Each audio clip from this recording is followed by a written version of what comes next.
Alright, hey guys, it's me again. This is a helmet for a friend, and this is something that I saw a clip on YouTube, and it's hard to find a clip to do helmets.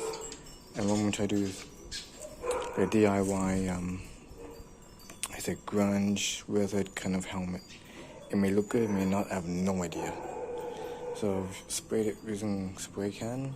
I'm using this brand, Kobe. Gotta shake it up first, and put spray lightly, don't put heavy coat, spray it lightly. And then probably sand it down, and then later on I'll be using water-based paint with some sponge work and Scotch-Brite.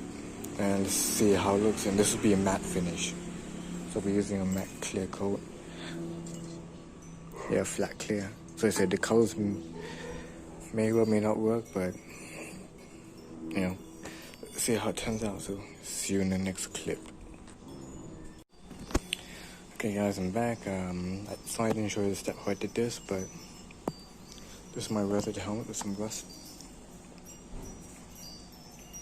I use oil-based, and for the rest I had to use water-based, because if I thin it down too much, it's gonna, you know, eat the paint at the bottom.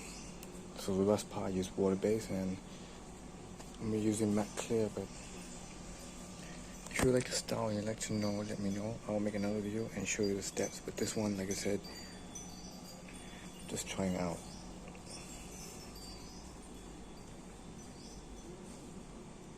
Pretty much for the rusty part I use sponge, but what it was pretty much spray the all matte black and lightly mist silver on top, and you get sandpaper, like say 1000 grit, and then sand down parts you want darker. I think it's kind of okay, but it's not done yet because I will put some image here or something here, and then it's done. Now it's gonna let the water base part dry up. On my clear coat, I don't know, but I think I was gonna keep it like this, but it looks kind of good though. Alright, see you next clip.